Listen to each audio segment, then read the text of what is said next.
আসসালামু আলাইকুম। বাইরে পদ্মা নদী থেকে এবারে কিন্তু এবারও ভারত পূজাতে ইলিশ চাইছিল, দিবে বলে দিছে ডক্টর ইউনূস, আমরাই কিনা খামো, আমাকে দেশের ইলিশ আমরাই খামো, তোর হোক দেব না। পদ্মা নদীর থেকে 7 কার্টুন ইলিশ, কয় কার্টুন? 7 কার্টুন ইলিশ, একেবারে ইলিশ মাছ বরফ পলিথিন দিয়ে প্যাকেট করে বগুড়া নিয়ে যাচ্ছে। কিন্তু মানুষেরই ভুল, 1 কার্টুনে বরফ না দিয়ে খালি পলিথিন দিয়ে প্যাকেট করছে। 6 কার্টুনে বরফ আছে, পলিথিন আছে, ইলিশ আছে। আর 1 কার্টুনে খালি ইলিশ আছে, পলিথিন আছে, কিন্তু বরফ নেই। কার্টুন করে বগুড়া নিয়ে যাচ্ছে। এখন তো ইলিশ নামার সঙ্গে সাথে যারা বুকিং দিছে তারা নিয়ে গেছে।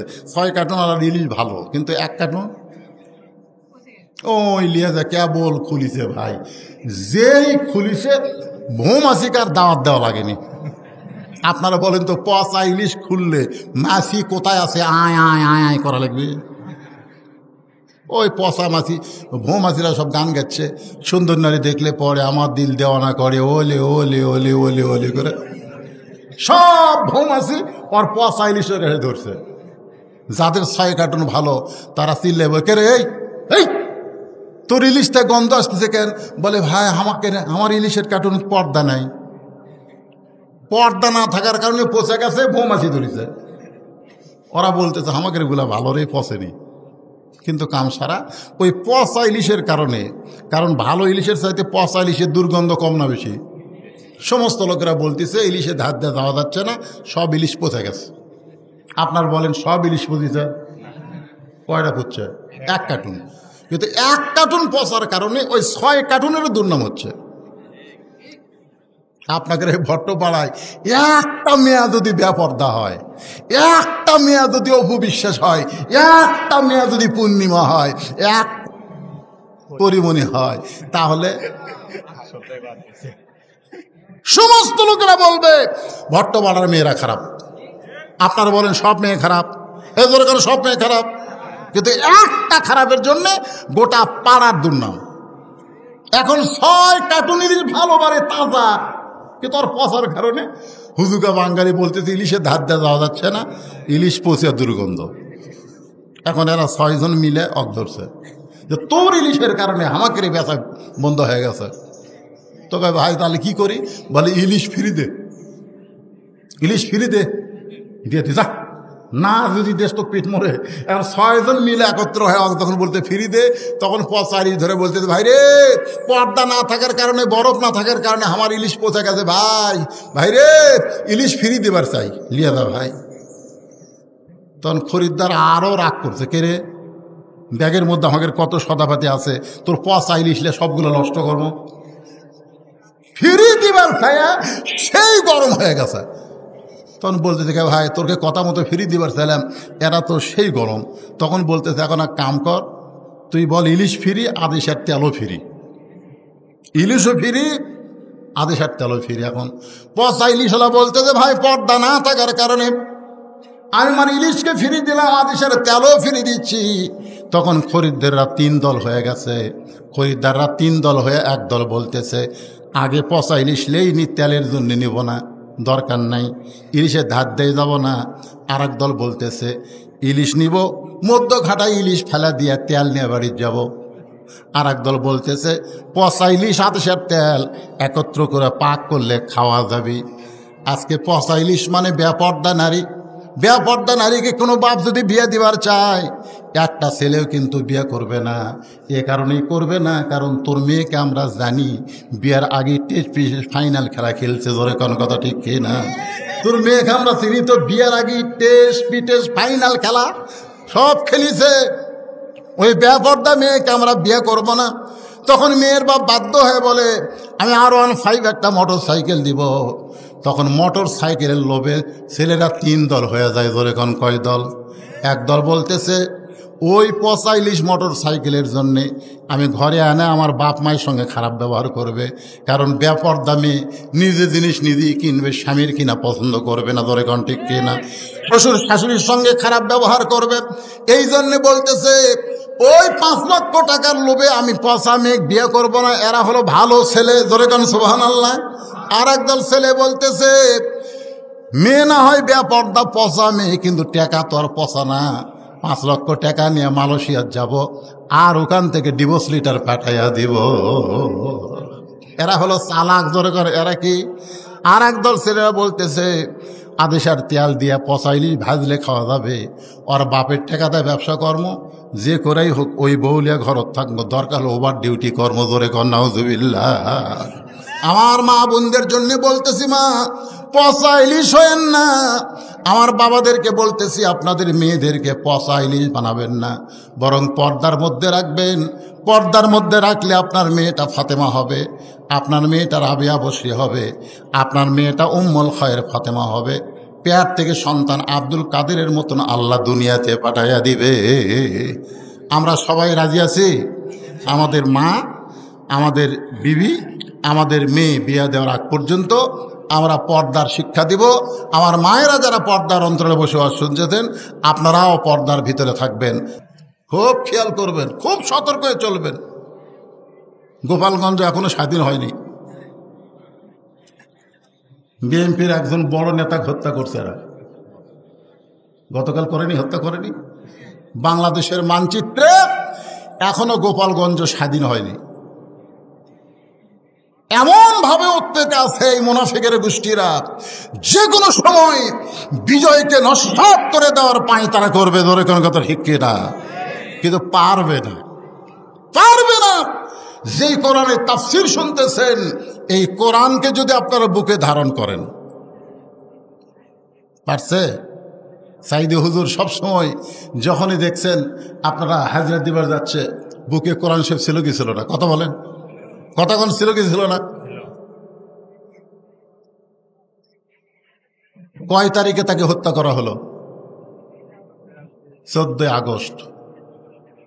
তার 3 দিন আগে এই স্বৈরাচারীর কয়েকজন ভারতে গেছিল, ভারতে গেছিল। এত দোয়া মরবি না, এত দোয়া মরবে না। সব বক্তারা দোয়া করে, প্রকাশ্যে করে, গোপনে করে, করে কি করে না, জোরে কর। সব কিছু দেখে, দিন দিন আরো তাজা হচ্ছে। তখন জেলখানা থেকে বের করে বাংলার কোটি কোটি মানুষ দেখলো হাসি মুখে, সেই লোকটাকে হাসপাতাল নিয়ে গিয়ে হত্যা করা হলো। হত্যা করার পিছনে কারণ, আল্লাহর ওলি সবসময় দোয়া করতেন, আল্লাহ তুমি আমাকে শাহাদতের মৃত্যু দিও, জোরে করার কথা ঠিক কিনা।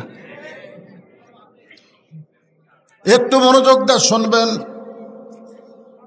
ওমর ফারুক ওই সমস্ত কাফেরদেরকে হত্যা করার জন্যে যখন খোঁজাখুঁজি শুরু করলেন, আল্লাহ রাসূল বললেন, ওমর, বিশাল একটা বিজয় আল্লাহ আমাদেরকে দান করেছে, এই বিশাল বিজয়ের কারণে আমি তাদেরকে ক্ষমা করে দিলাম, জোরে গান সুবহানাল্লাহ। তবে 9 জনকে রাসূল ক্ষমা করেনি। কয়জন আমি বলবো? আল্লাহ রাসূল ক্ষমা করে দিলেন। আজকে আমাদের বাংলাদেশেও জামাত ইসলামের আমির ক্ষমা করেছে, তাই বলে পাইকারে হারে সবাইকে ক্ষমা করা হবে না।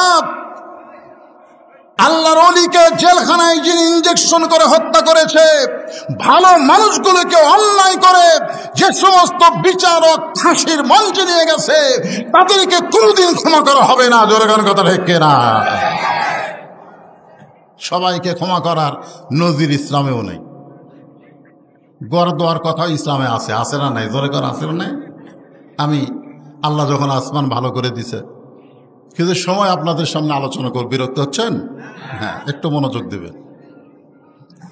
আল্লাহ রাসূল ক্ষমা করে দিলেন। আল্লাহ রাসূল বললেন, ওমর, এত বড় বিজয়, ফাসাব্বিহ বিহামদি রব্বিকা ওয়াস্তাগফির, বরং আমরা আল্লাহর তাসবিহ আদায় করব, আল্লাহর জিকির করব, আল্লাহর প্রতি বেশি বেশি ইস্তেগফার করব। সুবহানাল্লাহ। ইস্তেগফার মানে কি?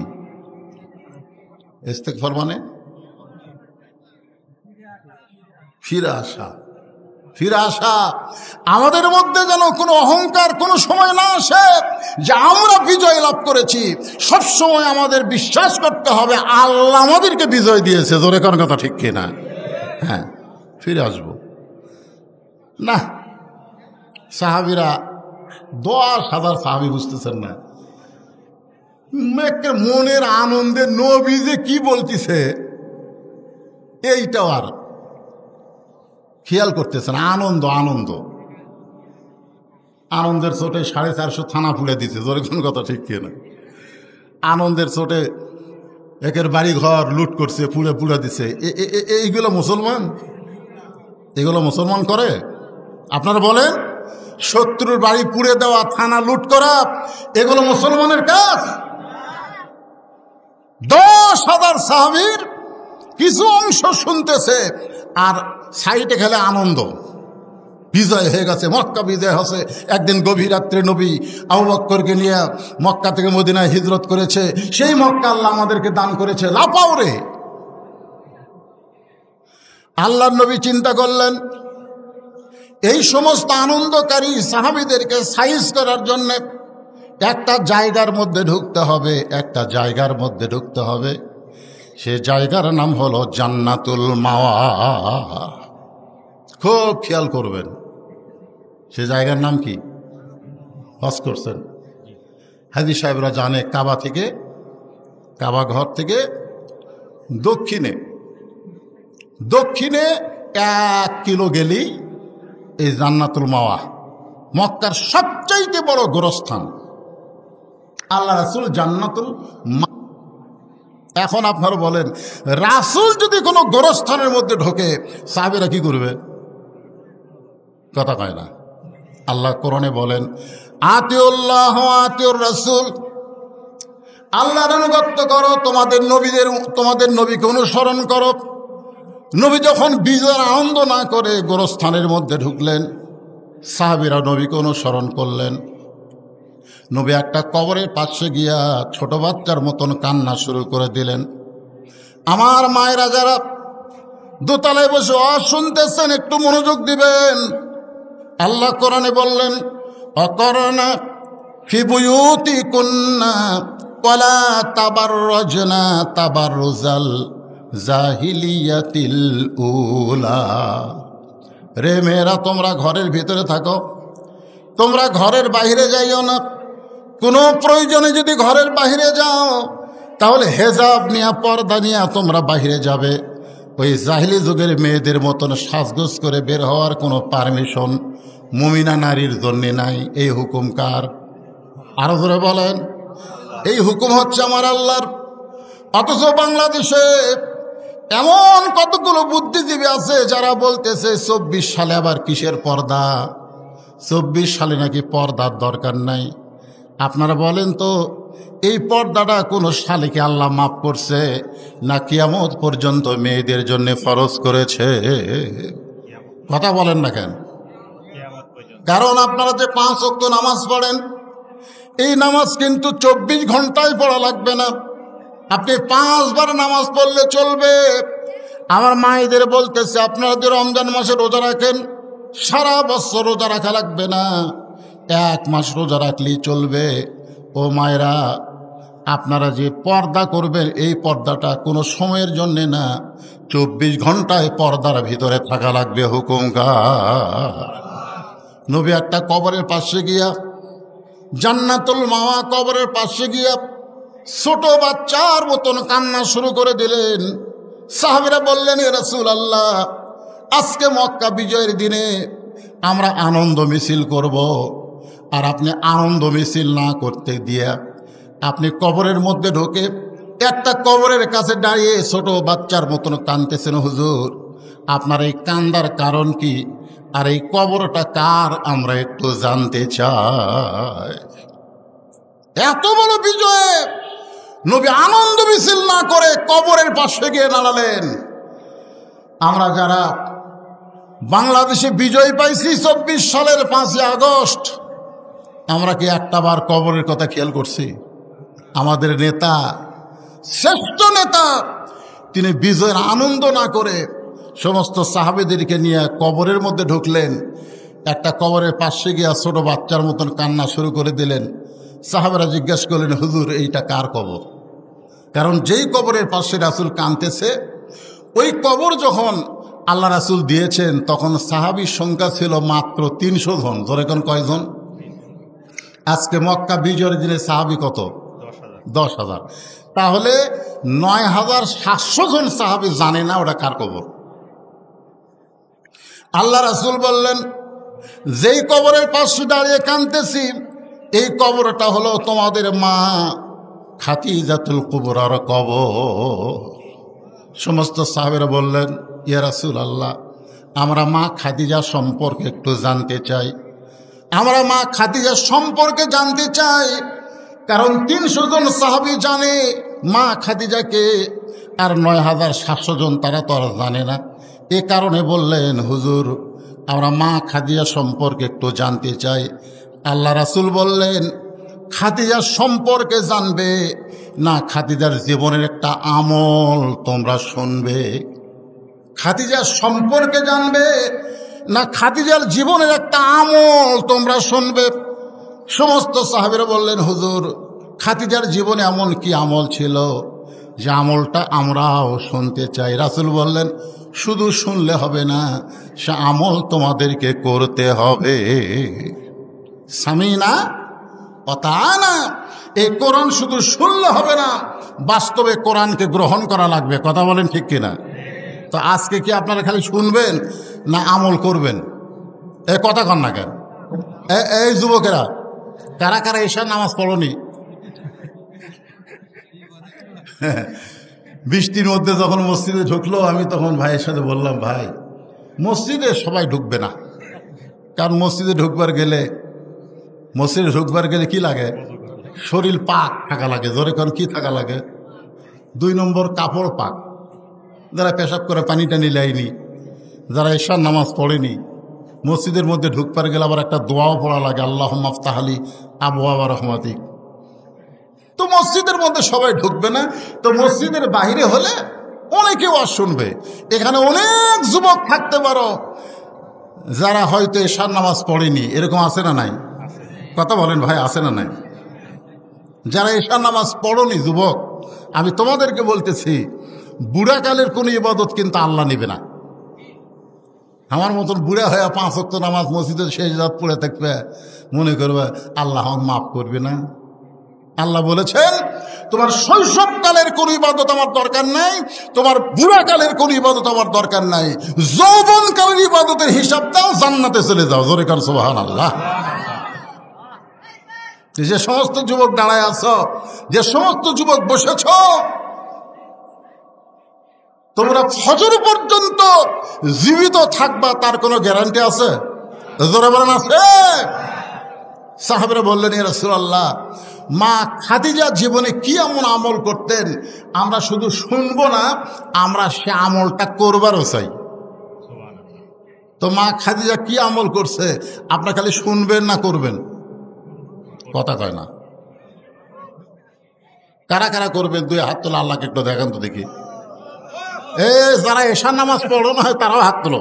লিল্লাহে তাকবীর। আল্লাহ রাসূল বললেন, মা খাদিজার জীবনের সবচাইতে গুরুত্বপূর্ণ আমল হলো সব সময় মৃত্যুকে স্মরণ করা।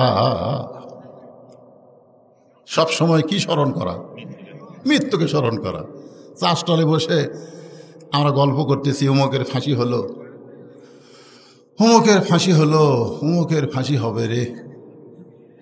2 কান্দের 2 ফেরেশতা খায়, আল্লাহ ই কত বড় শয়তান, এই অপরের ফাঁসির চিন্তা করে, এর মরার চিন্তা করে না কেন? কারণ ফাঁসির তারিখ আছে, মরার কোনো তারিখ নেই। কথা কোন ভাইজান? ফাঁসির তারিখ আছে না নাই? জোরে কেন আছে না নাই? জল্লাদ শাহজাহান বলেছে, জল্লাদ শাহজাহান, যে জামাত ইসলামের যে কয়টাকে ফাঁসি দেওয়া হয়েছে আমি নিজেই দিছি। হ্যাঁ, গর্বের সাথে বল। ও মরে গেছে, ওই কিন্তু মরছে, জল্লা সাধারণ মরছে।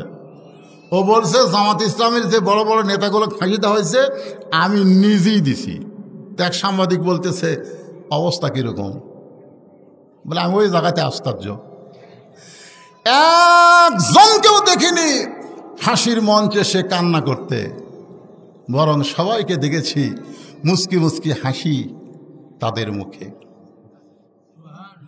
কারণ তারা সাইদ হসে। জোরে কন কি হসে? কথা কন না কেন? সাইদ হসে। আল্লাহ বলেছেন লা তামুতুন্না ইল্লা ওয়া আনতুম মুসলিমুন, তোমরা মুসলমান না হয়ে মরো না।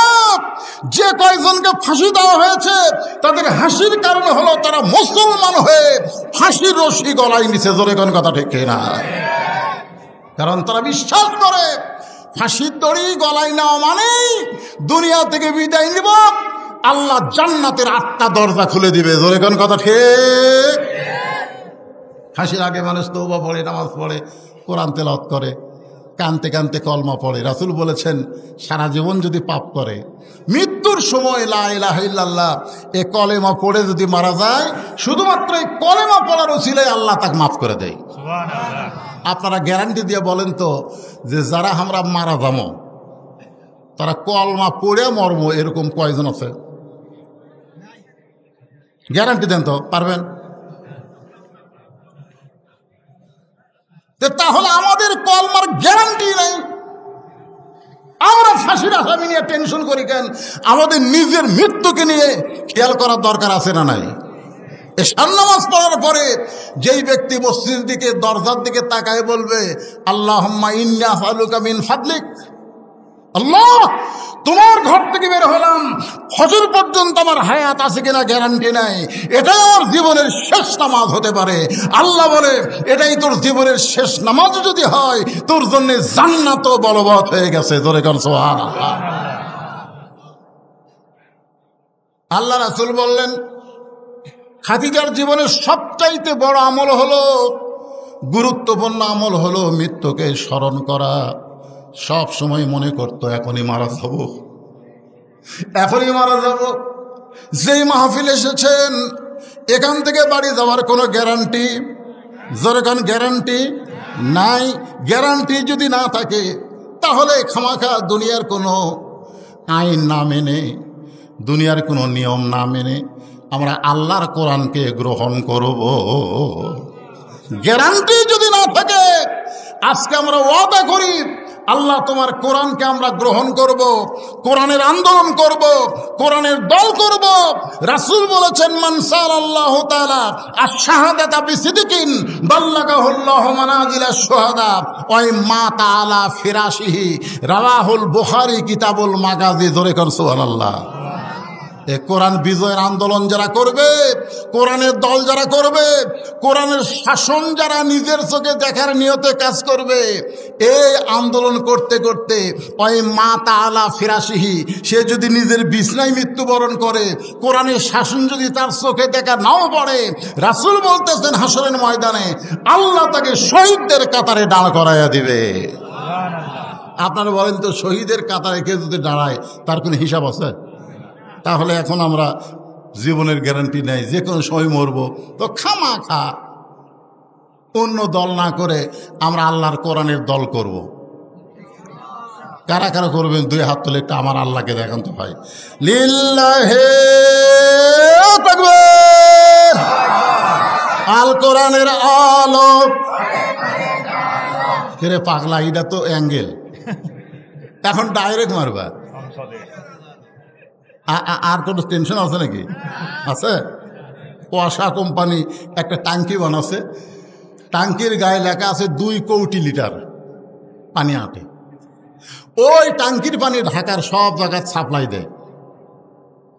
এখন বাসার এই ভাই পানি পান করে, পানি দিয়ে উজু করে, পানি দিয়ে গোসল করে, কিন্তু ট্যাঙ্কির একদিন গভীর রাত্রে ছাপ না খুলে ওই ট্যাঙ্কির মধ্যে 2টা মরা মোষ ঢুকে দিয়েছে। কটা? 2টা মরা মোষ ঢুকে দিয়েছে। এই 2টা মরা মোষ আস্তে আস্তে পচিয়া গলে ওই পানির মধ্যে মিশ্রণ হয়ে প্রত্যেকটা বাসায় পানি চলে আসতেছে। এখন বাসার লোকেরা ওই পানি গিলাসের মধ্যে নিয়ে দোয়া পড়তেছে, অসাকাহম রব্বহুম শারাবান তাহুরা। ঘরে ঘরে কোরআনের আলো জ্বলাচ্ছে, অসাকাহম রব্বহুম শারাবান তাহুরা। আপনার বলেন তো পানি পাক না না পাক? কেন? কেন? আসল জায়গা না পাক। তুমি যতই ঘরে ঘরে কোরআন তেলাওয়াত করো কাম হবে না। আসল জায়গায় আল্লাহর কোরআনকে নিয়ে যাওয়া লাগবে। জোরে কোন কথা? হে, এই টাঙ্কির নাম হলো সংসদ। জোরে কোন টাঙ্কির নাম কি? একটু সাটিয়া কবেন তো ভাইজান। হ্যাঁ, আল কোরআনের আলো আপনার সবাই বলবেন সংসদে জালো, আল কোরআনের আলো হলো না। এতগুলো মরদ মানুষ আরে আমার এলাকার 2 মেয়ে মানুষ ঝগড়া করলে কোয়ার্টার কিলো দূর থেকে শোনা যায়। হাই রে গলার পাওয়ার ভাই, আপনি বিশ্বাস করতেছেন না। একটা স্লোগানই আল্লাহ আপনাকে জান্নাত দিতে পারে, পারে কি পারে না? এই কোরআন সুপারিশ করবে। কোরআনকে আল্লাহ তাআলা দলিল হিসাবে ঘোষণা করেছে। সবাই বলবেন ইনশাল্লাহ। আল কোরআনের আলো, কোরআন হাদিস যেখানে, দুনিয়ার মুসলমান লিল্লাহে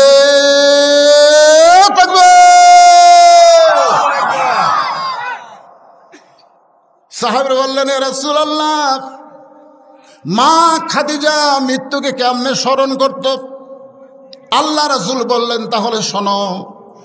একদিন গভীর রাত্রে আমি রাসূলের ডান হাতখানা খাদিজা বুকের মধ্যে নিয়ে ছোট বাচ্চার মতন কাঁদতেছে।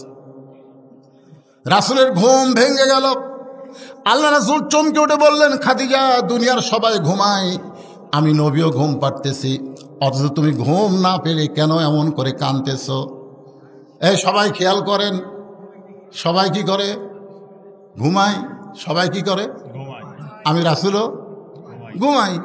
খালি একজনই ঘুমায় না, তিনি কে? না না, কথা কয় না, আরো পরে কন। হ্যাঁ হ্যাঁ, আল্লাহ ঘুমায় না। লা তাখুযু সিনাতাও ওয়ালা নাওম। ঘুম তো দূরের কথা, আল্লাহ তন্দ্রা পর্যন্ত নেই।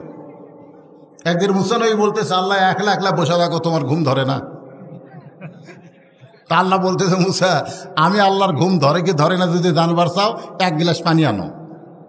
তো মুসা নবী 1 গ্লাস পানি নিয়ে আসে, তুর পর্বতের কিনারায় দাঁড়ায় আছে। আল্লাহ বলে, ঘুম মুসাক ধর।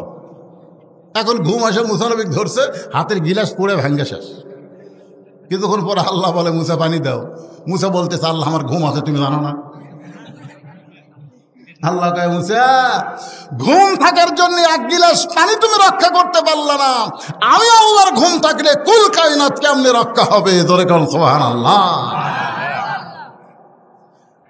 তাহলে কি বুঝলেন? রাসূল বলতেছে, দুনিয়ার সবাই ঘুমায়, আমি নবীও ঘুমাই, কিন্তু তুমি না ঘুমায় কেন কাঁদতেছ? খাদিজা বলে, ইয়া রাসূলুল্লাহ, আমার চোখটা যখন বন্ধ হয়, বন্ধ হওয়ার আগে আমি একটা দোয়া পড়ি, আপনারা সকলেই দোয়াটা পড়বেন। আল্লাহুম্মা বিইসমিকা, পড়েন, আল্লাহুম্মা বিইসমিকা আমুতু ওয়া আহইয়া। আমরা ঘুমায় যাই কিন্তু ঘুমাই না, আমরা মরে যাই। জোরে কোন কথা ঠিক কিনা? আমরা ঘুমানোর পর আল্লাহ যদি চেতন না করে, মনে করেন যে ঘুম আপনারা দিলেন, এশার নামাজ না পড়ে যদি আপনি চেতন না পান, দুনিয়ার কোনো ডাক্তার চেতন করতে পারবে? তাহলে ঘুম দেওয়ার মালিককে, চেতন করার মালিককে? খাদিজা বলতে আছে, রাসূলুল্লাহ, আল্লাহুম্মা বিইসমিকা আমুতু শব্দ যখন উচ্চারণ করেছি, এমন সময় দেখি অন্ধকার কবর আমার সামনে, যেই কবরে কোনো দরজা নাই, জানলা নাই। আপনি বলেছেন সর্বশেষে যেই মানুষটা কবরে যাবে, ওই মানুষকে 50,000 বছর কবরের ঘরে থাকা লাগবে। কত বছর? ওই অন্ধকার ঘরে কেমনে থাকবো? সঙ্গে সঙ্গে আল্লাহ নবী খাদিজার কপালে চুমা দিয়ে বলে, খাদিজা, ওই আল্লাহর শপথ করে বলতেছি, ঈমান গ্রহণ করার পরে আপনি আল্লাহর সঙ্গে যে সম্পর্ক গড়ে তুলেছেন, আল্লাহ আপনার কবরকে জান্নাত বানায়া দিবে। সুবহানাল্লাহ, জোরে কর। আপনারা বলেন তো, রাসূল কি বলেছেন? এটা খেয়াল করেননি। আল্লাহ রাসূল বলেছেন ঈমান গ্রহণ করার পরে আপনি আল্লাহর সঙ্গে যে সম্পর্ক গড়ে তুলেছেন, তাহলে ঈমানের আগে আল্লাহর সাথে সম্পর্ক করা যায়? কথা কয় না, যাবে? ওই মেসি নেইমার যতই কোটি কোটি টাকা দান করুক, সব আছে? কথা কর না কেন, সব আছে? কেন নাই? কারণ ঈমান নাই। এই জন্য আল্লাহ সূরা আসরে শপথ করার পর কি বলতেছে? ইল্লাল্লাযীনা আমানু, তারপরে ওয়া আমিলুস সালিহাত। তোর ঈমান যদি না থাকে, একটা আমল আল্লাহর দরবারে কবুল হবে না। জোরে কোন কথা, ঠিক কিনা? 16 বছর স্বৈর শাসকের কারণে আমাদের সকলের ঈমান দুর্বল হয়ে গেছিল। জোরে কথা কন না কেন ভাই? চারিদিকে তাকায় বক্তা বলতে ওয়াজ করে, বক্তাও তাকায়।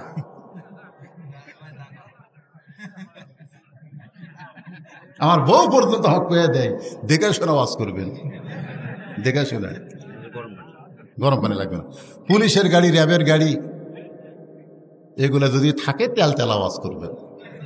আপনি এখন বলেন কোরআন শরীফ, যে কোরআন আল্লাহ বলতেছেন কুল জাল হাক্কু ওয়া যাহাকাল বাতিল ইন্নাল বাতিলা কানা যাহুকা, যে কোরআন হক, আর সে হক কথা বলবার সে বক্তা পর্যন্ত চারিদিকে দেখে শোনা ওয়াজ করছে। আপনার বলেন তো আমাকে ঈমান ঠিক ছিল? কথাক্ষণ ঠিক ছিল? এই জন্যে মনে ঈমান গ্রহণ করার পরে আল্লাহ রাসূল বলে নাই যে ঈমানের কলেমা পড়ার পরে, তা বলে নাই। বলেছে খাদিজা, ঈমান গ্রহণ করার পরে তুমি আল্লাহর সঙ্গে যে সম্পর্ক গড়ে তুলেছ, আল্লাহ তোমার কবরকে কবর রাখবে না, তোমার কবরকে জান্নাত বানায় দেবে। এখন আপনারা বলেন আমরা কি ঈমান পড়িছি না গ্রহণ করছি? একটা হচ্ছে কলেমা পড়া, আর একটা হলো গ্রহণ করা। আমি যদি সারা রাত পড়ি চোর চোর চোর চোর চোর চোর চোর চোর চোর চোর চোর চোর, চোর কমবি? আপনার এখন চোর কমবি? কারণ চোর চোর আমি পড়তেছি, কিন্তু চোর আমি ধরতেছি না, চোর আমি ধরতেছি না। আসে মুয়াজ্জিন বলতেছে, হুজুর ইমাম সাহেবকে, যে হারে চুরি বেড়ে গেছে, আপনি একটু দোয়া করবেন হুজুর, চুরি যেন কমে। ইমাম সাহেব বলতেছে ঠিক আছে, ঈশার নামাজ পড়ার পরে সবাই বসবেন। সবাই বসে গেছে। বলে একবার সূরা ফাতিহা পড়েন, 3 বার সূরা ইখলাস পড়েন, একবার দরুদ শরীফ পড়েন। সবাই হাত তুলে দোয়া করতেছে, আল্লাহ চোরের হাত থেকে, এটা কি গ্রাম? ভট্টপাড়াকে তুমি হেফাজত করো আল্লাহ। আল্লাহ যে হারে চুরি শুরু হয়ে গেছে, আল্লাহ চোরের হাত থেকে হেফাজত করো। সাইড থেকে চোর বলতেছে আমিন, চোর বলতেছে আমিন, যে তোরা দোয়া করে দে ঘুম পাড় আর আমি কাম সারি। আমরা 16 বছর খালি দোয়া দিয়ে কাম সারছি। কি করছি? তবে অ্যাঙ্গেলে দোয়া, ডাইরেক্ট না। বলছি আল্লাহ কোরআনের পাখিকে হেফাজত করো। আল্লাহ সাইদি হুজুরের নাম ধরবার পারিনি। জোরে কথা কন না কেন, কথা কন। এখন ইমাম সাহেব যদি বলে মুয়াজ্জিন ভট্টপাড়ায় চুরি শুরু হয়ে গেছে, প্রত্যেকটা মুসল্লি 2 হাতে 1টা করে লাঠি কাটো, যে কয়টা রাস্তা গ্রামে আছে প্রত্যেকটা রাস্তার মাথায় 10 জন গোপনে লাঠি নিয়ে দাঁড়িয়ে থাকো। আপনারা বলেন তো চোর আমিন কবি? কথা কন না কেন, চোর আমিন কবি? আজকে আমাদের অবস্থাটা কি? ঈমান আমরা কলেমা পড়েছি না গ্রহণ করছি? না, গ্রহণ করার মতন মুসলমান এখন আমরা হইনি। গ্রহণ করবার গেলে 3টা জিনিস খেয়াল করেন। ইকরার বিল লিসান, জবানে বলতে হবে লা ইলাহা ইল্লাল্লাহ। 2 নম্বর হলো তাসদিক বিল জানান, শুধু জবানে বললে হবে না, ওইটা কলিজার মধ্যে জায়গা দেওয়া লাগবে। কলিজার মধ্যে যদি ঈমানের জায়গায় একবার দিবার পারি, উকিরে সে বারবার বলতেছে রাষ্ট্রপতির কাছে দরখাস্ত করেন, রাষ্ট্রপতি যদি আপনাকে মাফ করে দেয় তাহলে আপনার ফাঁসির দণ্ড মাফ হয়ে যাবে। ঈমানদার কলিজার দিকে তাকায় আর কয় কি কইলা উকিল? বলে রাষ্ট্রপতির কাছে দরখাস্ত করেন, রাষ্ট্রপতি যদি আপনাকে মাফ করে দেয় তাহলে আপনার ফাঁসির দণ্ড মাফ হয়ে যাবে। তাসদিক বিল জানান, কলিজার ঈমান বলতেছে, উকিল তুমি কার কাছে আমাকে মাফ চাইতে বলো? আমি আমার নিজের জীবনে 3 জন রাষ্ট্রপতিকে ক্ষমতা থাকা অবস্থায় মরা দেখছি। একটা হলো শেখ মুজিবুর রহমান, একটা জিয়াউর রহমান, একটা জিল্লুর রহমান, যারা নিজেরাই মারা যায় কোন ইমানদার ইমান থাকা অবস্থায় রাষ্ট্রপতির কাছে বাঁচার দরখাস্ত লিখবে না। ধরে কোন কথা ঠিক কিনা? এর নাম হলো তাসদিক বিল জেনান, কলিজার মধ্যে ইমান। আয় যেরকম ছোট ছোট বাচ্চারা দৌড়াদৌড়ি করছে, আমার ভাই বলল হায় হায় পুলিশেরা সমানে গুলি করতেছে আর ছেলেরা সব দৌড়াই, গুলির সামনে একজন দুনিয়া পড়ে যায়, তাকে টান দিয়ে আর একজন দাঁড়ায়। তাসদিক বিল জানান, বিশ্বাস করেছে মৃত্যু হবে না, শাহাদাত হবে। ধরে বলেন কথা ঠিক কি কথা কন? আশ্চর্য, একজনের মরা দেখে 10 জন ভয় দৌড় দেয় না, বরং তারা আরো তাকে লাশটা সরাই দিয়ে ওইখানে দাঁড়ায়, মার। তাসদিক বিল জানান, কলিজার মধ্যে ঈমান, মরা লাগবে। বাতিলের সঙ্গে আপোষ করে বাঁচতে চাই না, হকের পক্ষে লড়াই করে মরতে চাই। জোরে কোন কথা ঠিক কিনা? মরা লাগবেই। 3 নম্বর হলো আমল বিল আরকান, ঈমান অনুযায়ী আমল করতে হবে। ঈমান অনুযায়ী আমল করতে গেলে আবল তাবল আমল করলে হবে না।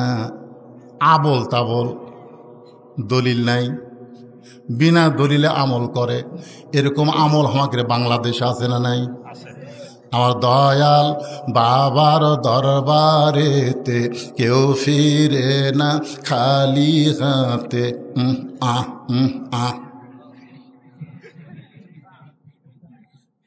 আল্লাহর ধন নবীরে দিয়া আল্লাহ গেছে গায়েব হইয়া, নবীর ধন খাজা নিয়া শুয়া আজমিরে, কেউ ফিরে না খালি হাতে খাজারে তোর দরবারে। সুবহানাল্লাহ কবেন না নাউযুবিল্লাহ কবেন? তাহলে আমল বিল আরকান, ঈমান যদি আমল করতে চাই তাহলে আল্লাহর কোরআন আর নবীর সুন্নাহর দরকার আছে না নাই? দরকার আছে না নাই? 1 নম্বর হলো আল্লাহর কোরআন। যেই কোরআনের তাফসীর শুনতেছেন, এই কোরআনকে ঈমানের মধ্যে ধারণ করা লাগবে। রাসূল বলে, খাদিজা ঈমান গ্রহণ করার পরে আপনি আল্লাহকে এমনভাবে ধারণ করেছেন, এমনভাবে গ্রহণ করেছেন, আল্লাহ আপনার কবরকে কবর রাখবে না, আপনার কবরকে জান্নাত বানায়া দিবে। এখন আমরা সবাই কবরে যাব ভাই।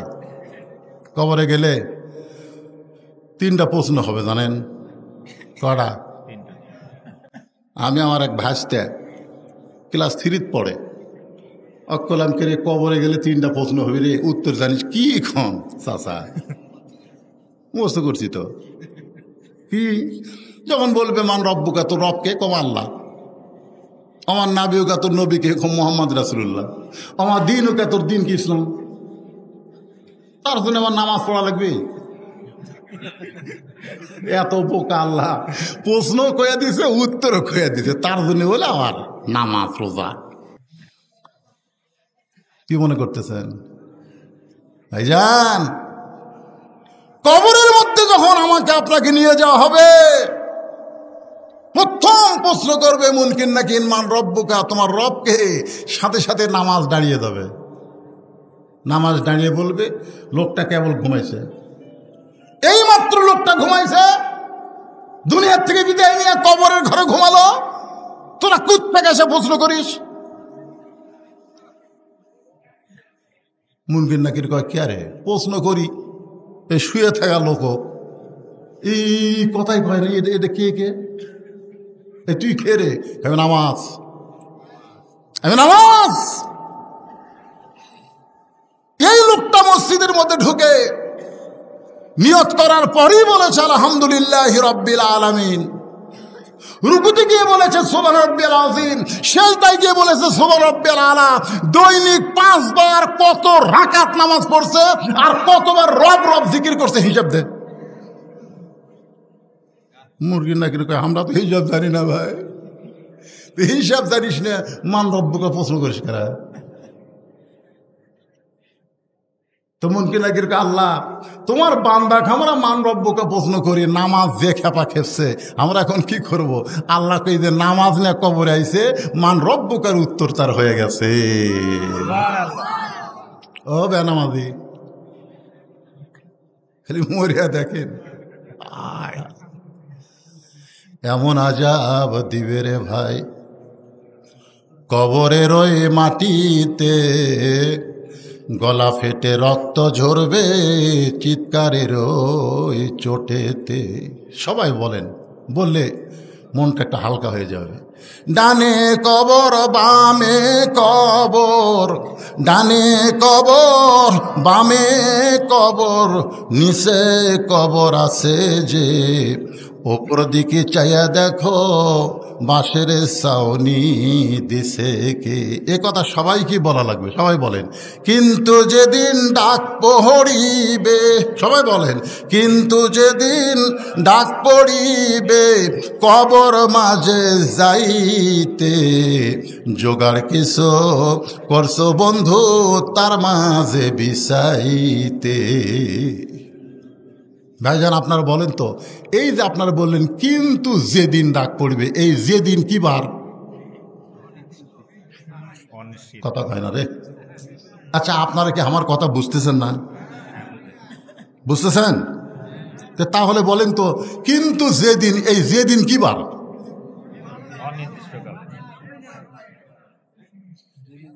তো সিনা টান করে ঘুরতেছেন আর বলতেছেন আমার চিনিস, আমি কার দল করি তুই জানিস?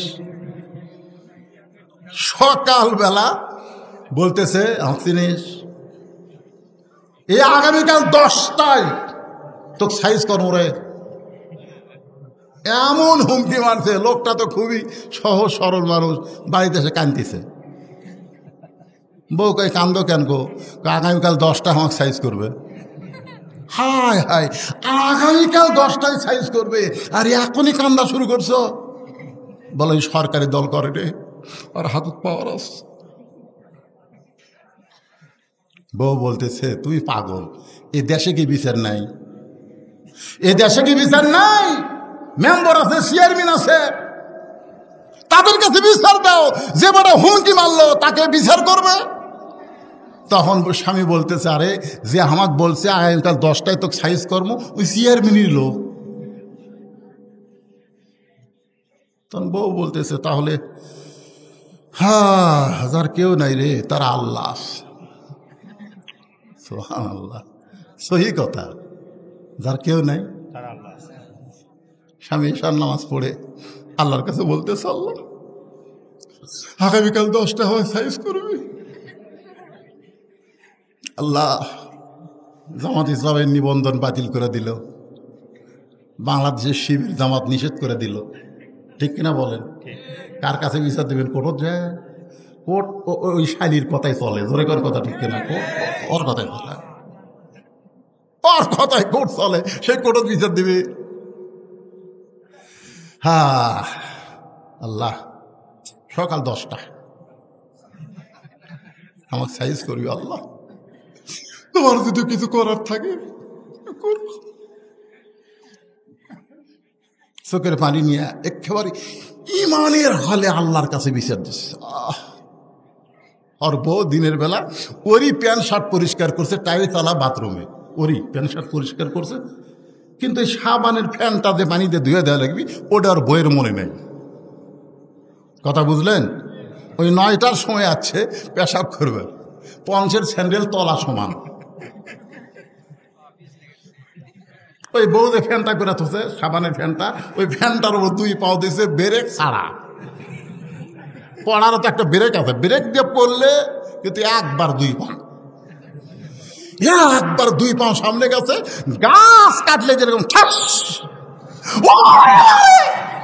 ও বাবারে মারে কষে বউ আসা থেকে স্বামী কাঁথে আস,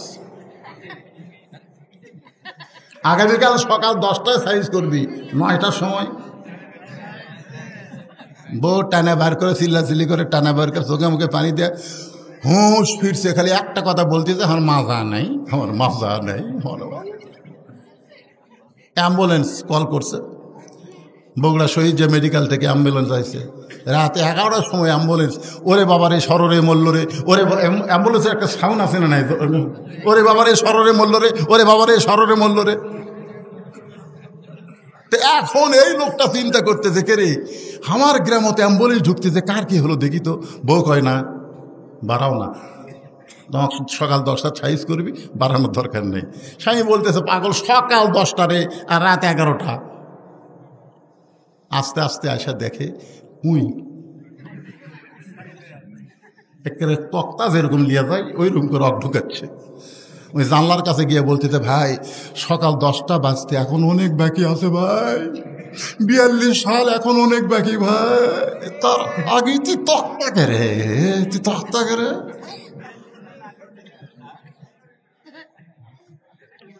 ওই অ্যাম্বুলেন্সের মধ্যে কান্দিয়েছে আর বলতেছে, ভাই ক্ষমতার মালিক আমি না রে, ক্ষমতার মালিক।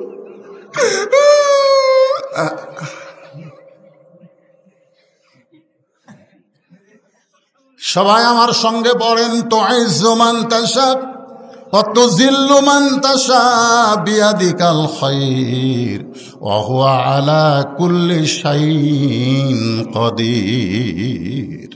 সম্মান দেওয়ার মালিককে, এ জোরে বলা রাখবে, সম্মান দেওয়ার মালিককে, অপমান করার মালিককে, ভালো মন্দর মালিককে, সমস্ত ক্ষমতার মালিককে।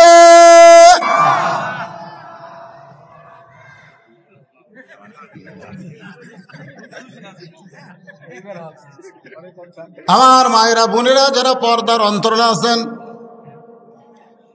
বিরক্ত তো হচ্ছেন না? অনেক সময় ওয়াজ করলাম আপনাদের জন্যে, আমার মা বোনদের জন্যে। 4টা মিনিট একটু ওয়াজ করি, কয় মিনিট জোরে কোন, কয় মিনিট? 4টা মিনিট একটু ওয়াজ করি আমার মা বোনদের জন্যে। কারণ মায়েরা যদি ভালো হয় আমাকেরই শান্তি, ঠিক কিনা কন? বরকত নাই, বাজার করে আনে দিতি শেষ, বাজার করে আনতেই শেষ, বরকত নাই। মা বোনদের হাতে যেন বরকত হয়, এই জন্যে এই বাবাদের এই শোনেন, আমাদের সকলের মা বোনদের জন্য যারা বসে আছেন দোতলায় শোনেন, আল্লাহ রাসূল বললেন, খাদিজা এই দুনিয়াতে 10 জন পুরুষকে আল্লাহ জান্নাতের সার্টিফিকেট দান করেছে, আবার 10 জন নারীকেও আল্লাহ জান্নাতের সার্টিফিকেট দান করেছে। পুরুষের মধ্যে 1 নম্বর হলো আবু বকর, আর নারীদের মধ্যে 1 নম্বর হলো খাদিজাতুল কুবরা। সুবহানাল্লাহ বলেন। এখন আপনারা বলেন, 10 জন যে সার্টিফিকেট পাইছে, পুরুষের মধ্যে 1 নম্বরের নাম কি? মনে থাকবেন। মেয়েদের মধ্যে 1 নম্বরের নাম কি? খাদিজা। মুস্কি মুস্কি হাসে আল্লাহ রাসূল বলে, খাদিজা মহিলাদের মধ্যে 1 নম্বর যদি আপনি হন, তাহলে 2 নম্বর কে হলে ভালো হয়? পুরুষের মধ্যে 2 নম্বর হলো ওমর, 3 নম্বর ওসমান, 4 নম্বর আলী। তাহলে মেয়েদের মধ্যে 1 নম্বর যদি খাদিজা হয়, 2 নম্বর কে হলে ভালো হয়? খাদিজা বলতেছে, রাসূলুল্লাহ 2 নম্বর আমার মেয়ে ফাতেমাকে কবুল করে। রাসূল বলেন, খাদিজা আপনাকে আল্লাহ 4টা মেয়ে দিয়েছে, যেরকম কয় মেয়ে? তো আপনি কুলসুমার কথা, রোকেয়ার কথা, জয়নাবের কথা না কইয়া ফাতেমার কথা বললেন কেন? এই মায়েরা শোনেন, ভালো করে শোনেন, কয় মেয়ে? তো আপনি কুলসুমার কথা বললেন না, আপনি রোকেয়ার কথা বললেন না, জয়নাবের কথা বললেন না, আপনি ফাতেমার কথা বললেন কেন? খাদিজা বলে, হুজুর আপনি তো বাপ, আপনি বুঝবেন না। কারণ বাবারা বোঝে না কোন ছেলে মেয়ে কেমন, এটা কে জানে? আর কতক্ষণ কে জানে? বাবা জানে না। বাবা আনন্দে মাতিয়া সাগরে ভাসাইয়া সেই যে চইলা যায়, খবর লয় না। মাজন ধরিয়া উদরে কতই যতন করে, 10 মাস পরে পায় প্রসবের বেদনা। মা যদি ভালো হয়, সন্তান আল্লাহর ওলি হয়, যার প্রমাণ হলো আব্দুল কাদের জিলানী রহমতুল্লাহ আলাইহি, সুবহানাল্লাহ। মা যদি ভালো হয় সন্তান হাসান হোসাইন হয়, মা যদি খারাপ হয় সন্তান ইয়াজিদ হয়। আমরা হাসান হোসেনের মায়ের নাম জানি, হাসান হোসেনের মায়ের নাম হলো ফাতেমা, কিন্তু ইয়াজিদের মায়ের নাম আমরা জানি না। ইয়াজিদের মায়ের নাম হলো লাইসা বিনতে সাইবা। নামটা খেয়াল থবেন, ইয়াজিদের মায়ের নাম কি? লাইসা বিনতে সাইবা। আল্লাহ নবীর যে কয়টা শত্রু ছিল তার মধ্যে ওতবা সাইবা আছে না নাই? ধরে কোন আছে না নাই? এই সাইবার মেয়ে হলো লাইসা, আর লাইসার পেট থেকে যে মালটা বার আছে তার নাম হলো ইয়াজিদ। আর হাসান হোসেনের মা হলো ফাতেমা। খাদিজা বলতেছে, ইয়া রাসূলুল্লাহ, ফাতেমাকে আল্লাহ যেন 2 নম্বর জান্নাতি ঘোষণা করে। আল্লাহ রাসূল বলেন, খাদিজা ফাতেমা তো জান্নাতি নয়, ফাতেমা তো জান্নাতি নয়। সঙ্গে সঙ্গে খাদিজা কান্দে বলে, রাসূলুল্লাহ, ফাতেমা যদি জান্নাতি না হয় তাহলে ফাতেমা কি? রাসূল বললেন, ফাতেমা হলো জান্নাতি নারীদের নেত্রী। খাদিজা বসা মানুষ খাড়া হয়ে গেছে। কি করলেন হুজুর? ফাতেমা হলো জান্নাতি নারীদের নেত্রী। হুজুর ফাতেমা জানে না? আমারটা ফাতেমাকে দেন আর ফাতেমারটা আমাকে দেন, কারণ এই খবরটা আমি আর আপনি ছাড়া কেউ জানি না। ফাতেমা হবে 1 নম্বর জান্নাতি, আর আমি হব জান্নাতি নারীদের নেত্রী। তখন থেকেই বোঝা গেল মেয়েরা একটু উপরে থাকতে পছন্দ করে। ধরে কোন কথা ঠিক কিনা? বাংলাদেশে এর আগে মরদ মানুষ প্রেসিডেন্ট হচ্ছে, প্রধানমন্ত্রী হচ্ছে, কিন্তু এইরকম করেনি এই মেয়ে আশা যেরকম করছে। ধরে কোন ঠিক কিনা? মেয়েদের মধ্যে হিংসা আছে। আমার মেয়ে তরকারি পাক করে আমাকে খাওয়াচ্ছে। আমি বললাম, মা বহু জায়গাত মাছ খাচ্ছি মা, কিন্তু তোর হাতের পাক মানে মধুরে। মেয়েটা আর 1 টুকরা দিছে, আমার দিকে তাকে আছে, আমি খাচ্ছি আর খুশি হচ্ছি। আর বইয়ের দিকে তাকে দেখি টেপা মাছ। কে গো তোমার কি হলো? এখন তাকে মেয়ের বাড়িতে পার হয়ে যান, মেয়ের বাড়িতে পার হয়ে যান। আপনার মেয়ে পারে, আমি পারি? হায় হায় কি জাত রে! মেয়ের প্রশংসা করলে বউ বেজার হয়ে যায়। ধরে কোন কথা কন না কেন? খাদিজা বলতেছে, রাসূলুল্লাহ, তাহলে আমাকে আপনি জান্নাতি নারীদের নেত্রী বলেন, আর ফাতেমা হবে 1 নম্বর জান্নাতি। রাসূল বললেন, খাদিজা, আমি হলাম বন্টনকারী, দেওয়ার মালিক হলো আল্লাহ। আমি হলাম কি? বন্টনকারী, দেওয়ার মালিক কে? খাদিজা বললেন, ইয়া রাসূলুল্লাহ, কোন আমলের কারণে আল্লাহ ফাতেমাকে জান্নাতি নারীদের নেত্রী করলো, সে আমলটা কি? আল্লাহ রাসূল বলেন, খাদিজা, আপনার মুখের চেহারা, আপনি কেমন এটা দুনিয়ার কত মানুষ বলতে পারে। খাদিজা বলতেছে, হুজুর, আমার মুখের চেহারা আমি দেখতে কেমন এটা দুনিয়ার হাজার হাজার মানুষ বলতে পারে। কারণ 40 বছর বয়সে আপনাকে যখন স্বামী হিসাবে গ্রহণ করলাম, ওই সময় মক্কার সবচাইতে ধনবতী রমণী ছিলাম। ব্যবসা বাণিজ্যের কারণে হাজার হাজার পুরুষের সঙ্গে আমার লেনদেন হয়েছে। তার আমার চোখের সাইজ, মুখের সাইজ, গায়ের রং বলতে পারে। রাসূল কান্দের বলে, খাদিজা, আপনার ফাতেমার চোখের সাইজ, মুখের সাইজ, গায়ের রং দুনিয়ার কত পুরুষ বলতে পারে। খাদিজা কান্দের বলে, ইয়া রাসূলুল্লাহ, আমার ফাতেমা পর্দানিশী। আমি মা হয়ে বলতেছি, ফাতেমা যখন দুনিয়াতে ভূমিষ্ঠ হলো, আমি খাদিজা পর্যন্ত তার ইজ্জত দেখতে পারি নাই। সুবহানাল্লাহ জোরে কর। উপর হয়ে আমার মেয়েটা দুনিয়াতে চলে আসলো। রাসূল বললেন, খাদিজা, আপনি জন্মসূত্রে ফাতেমাকে পর্দানিশী দেখেছেন। আমি বাবা হিসাবে, নবী হিসাবে বলতেছি, ফাতেমা শুধু পর্দার মধ্যেই বড় হবে না, পর্দার ভিতরে দুনিয়া থেকে বিদায় নেবে। গভীর রাত্রে ফাতেমাকে যখন কবর দেওয়া হলো, মায়েরা শোনেন, হযরত আলী চিৎকার করে বললেন, রে কবর! আমার হাসান হোসেনের মা পর্দানিশী বলে রাতের বেলা দুনিয়া থেকে বিদায় নিল, রাতের বেলা তাকে কবর দেওয়া হলো। আমার ফাতেমার প্রতি আল্লাহ তুমি খুশি হয়ে যাও। এই দোয়া করার সঙ্গে সঙ্গে হযরত আলী তাকায় দেখে সামনে কোনো কবর নাই। এই মাত্র যেই কবর দিছে সেই কবর নাই, কয়েকটা পুরাতন কবর দেখা যায়। আলী কান্দের বলে, একই ফাতেমার কবর দিলাম, সেই নতুন কবরটা কোন জায়গায়? কে যেন ডাক দেওয়া, আলী রে, ফাতেমা পর্দানিশী, আমি আল্লাহ তার কবরটাকেও কিয়ামত পর্যন্ত পর্দা করে দিয়েছি। আমার মা বোনদের জন্যে আমার 1 নম্বর ওয়াজ হলো, মা, আমল যদিও কমও হয় সমস্যা নাই, কিন্তু আল্লাহর আইন পর্দাটাকে আপনারা গ্রহণ করবেন। আপনাদের চেহারা যেন কোনো পুরুষ মানুষ না দেখে। মায়েরা হয়তো বলবে, হুজুর আমরা তো পর্দা থাকবারই চাই, কিন্তু এই মরদগুলোই থাকবার দেয় না। এই জন্য আল্লাহ রাসূল বলেছেন, আদ-দায়ুসু, শোনেন ভালো করে, আদ-দায়ুসু লা ইয়াদখুল, লা ইয়াদখুল, এটা হলো লাইন অফ জেন্টস, কখনোই না। দায়ুস কখনোই লা ইয়াদখুলুল জান্নাহ, দায়ুস কখনোই জান্নাতে প্রবেশ করবে না। সাহাবারা বললেন, হুজুর দায়ুস কোন নারী? আল্লাহ রাসূল বলেন, দায়ুস কোনো নারী না, দায়ুস ওই সকল পুরুষ যাদের অধীনে নারীরা পর্দা করে না। তাহলে আপনার অধীনে যেগুলো আছে, ভাই কথা শোনেন, ওয়া শেষ, মেয়েকের ওয়া শেষ, আপনার অধীনে যেগুলো আছে এগুলোকে পর্দার মধ্যে রাখার দায়িত্ব সরকারের না আপনার? কথা হয় না, সরকারের? এটা কেউ উঠো রে, বসো বাবা বসো। না মুরব্বী লয় তো, মুরব্বী উঠলো, মুরব্বী ভাইরাল হয়ে গেছে, মুরব্বী লয় ছেলে। এখন সোনামণি, বাবা সোনামণি, সোনামণি। এই দেখেন ঘড়ির দিকে 12টা বাজতেছে, আমিও আলোচনা শেষ করবো তো। আপনাদের বেশি বিরক্ত হচ্ছেন? কারণ মেয়েদের ওয়াজ আবার না করলে আমাদের তো ওয়াজ করলো না। এখন মেয়েদেরকে পর্দার মধ্যে রাখার দায়িত্ব কার? আপনার বউকে পর্দায় কে রাখবে? আপনি রাখবেন না আমি রাখবো? কথা কন না কেন?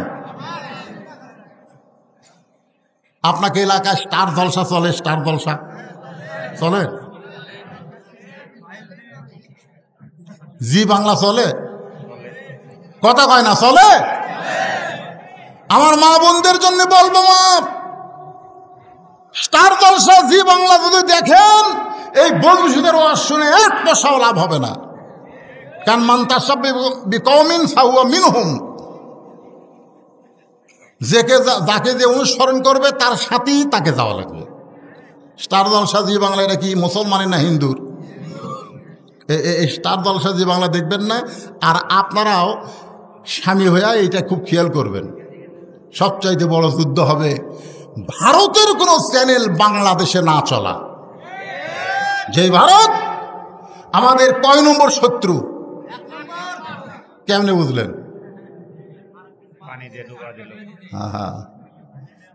ভারত বাংলাদেশকে ভালোবাসতো একটা মানুষের জন্যে, সেই মানুষ এখন ভারতও আছে।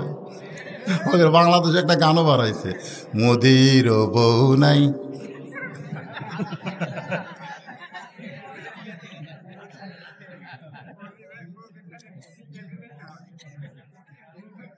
এই অ্যাঙ্গেলে সামান্য করলাম, পরকারটা আপনারা করবেন। 400 বছরের পুরাতন বাবরি মসজিদ ভাঙ্গা ওরা রাম মন্দির তৈরি করছে। জোরে কোন কথা ঠিক কিনা? আপনি বলেন, আপনাকে এই মসজিদ যদি কোনো কেউ ভাঙবার আসে, যারা নামাজ পড়ে না, তারাও কিন্তু জীবন দিবে মসজিদের জন্য। জোরে কোন কথা ঠিক কিনা? নামাজ পড়ি না তাই বলে মসজিদকে আমি ভালোবাসি। মসজিদ কার ঘর? কথা কন না কেন, কার ঘর? হয়তো অনেক নামাজিরা বলবে, ইন্নাল্লাহ মা সাবিরিন, ধৈর্যশীলদের সঙ্গে আল্লাহ আছে। বাবা, ওরা ভাঙ্গা থেকে দেখ রে, পরে আমরা আবার তৈরি করবো। বেয়ান আমাদের বলবে ওগুলো টাইম নেই, জীবন দেব। কথা কন না কেন? হ্যাঁ, যেই মসজিদকে আমরা জীবনের চাইতে বেশি ভালোবাসি, ভারত সেই বাবরি মসজিদ 400 বছরের পুরাতন। ভারতে কি মন্দির বানানোর জায়গা নাই? এজোর এখন জায়গা আছে না নাই? তো অন্য জায়গায় মন্দির না বানায়া মসজিদ ভাঙ্গা ওই জায়গায় মন্দির করে ভারত আমাদের কলিজার মধ্যে আঘাত করেছে। ইমান থেকে অবস্থায় ভারতকে আমরা সহ্য করতে পারবো না। জোরে কোন কথা ঠিক কিনা? আমার মা বোনদের জন্য বলি, মা, ভারত ইসলামের শত্রু, ভারত কোরআনের শত্রু, ভারত মুসলমানের শত্রু, ভারত মসজিদের শত্রু। সেই ভারতের কোনো চ্যানেল স্টার জলসা জি বাংলা আপনারা দেখেন না, মা, দেখেন না। আল্লাহ, যে মায়েরা স্টার জলসা জি বাংলা দেখবে না, আজ থেকে যারা তওবা করবে, আল্লাহ তাদেরকে ফাতেমার সঙ্গে কবুল করো। জোরে কোন আমিন। আল্লাহ রাসূল বললেন, খাদিজা, ঈমান গ্রহণ করার পরে আল্লাহর সঙ্গে আপনি যে সম্পর্ক গড়ে তুলেছেন, আল্লাহ আপনার কবরকে জান্নাত বানায়া দিবে। ঈমান গ্রহণ করার পরে ভাইজান, এখন একটু আপনাদেরকে নামতার মতন বলা লাগবে। ঈমান গ্রহণ করার পরে যত আমল আছে, 1 নম্বর আমলের নাম কি? সবাই বললেন না? আচ্ছা, কোন আমল না করলে ঈমান থাকে না? হ্যাঁ জানেন? লা সলাতা লা ঈমানা, যার নামাজ নাই তার ঈমান নাই। এই তাকা, অনেকে কয় হুজুর কি কন, আমি জুম্মার নামাজ পড়ি না, 5 ওয়াক্ত না পড়ে তো দোতলা করছে। আপনারা বলেন তো, এই মসজিদ যে দোতলা করলো, এটা কি 5 ওয়াক্তের জন্য না জুম্মার জন্য? আরে সত্য কথা রাখুন, এটা কিসের জন্য? 5 ওয়াক্তের জন্য। টেকা দেন হুজুর, মসজিদ দোতলা করা লাগবে। দোতলা কেন ভাই? এত মুসল্লি হুজুর আটতিছে না। আচ্ছা, ফজরের খবর কি? এক কাতারে হয় না। জোহরের খবর কি? এখন কাজ কামের দিন, বুঝতেছেন না। আসরের খবর কি? হুজুর বাজারত গেছে। মাগরিবের খবর কি? ফজরেরই মতো। এসার খবর কি? যা আসলো তাই। তো মসজিদের মধ্যে কয় কাতার, কয় 9 কাতার, এখন পর্যন্ত 1 কাতারই হয় না, তো দোতলা করবে কেন? তখন সাইড থেকে একজন মুসল্লি মুসকে মুসকে হাসতেছে আর বলতেছে, ওই শালারা যারা জুমার দিনে সবার শেষে আগে যায়, ওরকে জন্য দোতলা করা লাগবে হুজুর, ওরকে জন্য দোতলা করা লাগবে। আপনারা বলেন, যারা শুধু জুমার নামাজ পড়ে, এদেরকে আল্লাহ ঠাট্টা করবেন। ঠাট্টা করে হাসরের দিন বলবে, এই জুম্মা বাটি তোরা কারা রে? আমি আল্লাহ রহমান রহিম তোদেরকে জান্নাত দিয়ে দিলাম, যা। সমস্ত জুম্মালারা জান্নাতের দিকে মারবি দৌড়। ওরা তো আর বুঝবার পারতেছে না আল্লাহ ঠাট্টা করতেছে।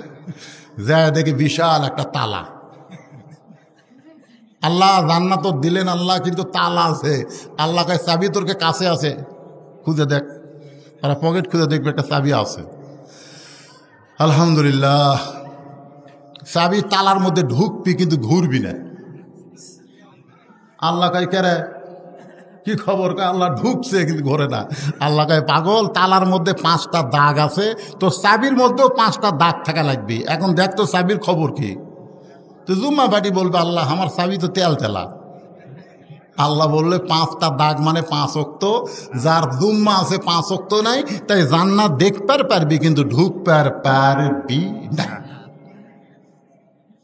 কোরআন দিয়ে যখন রাষ্ট্র চলবে, 1 নম্বর দায়িত্ব হলো পদ্মা সেতু নির্মাণ করা না, রাস্তার উপর ফ্লাইওভার নির্মাণ করা না, টেল তৈরি করা না। 1 নম্বর দায়িত্ব হলো 5 ওয়াক্ত নামাজ কায়েম করা। জোরে কোন কথা ঠিক কিনা? আল্লাযীনা মাক্কান্নাহুম ফিল আরদ।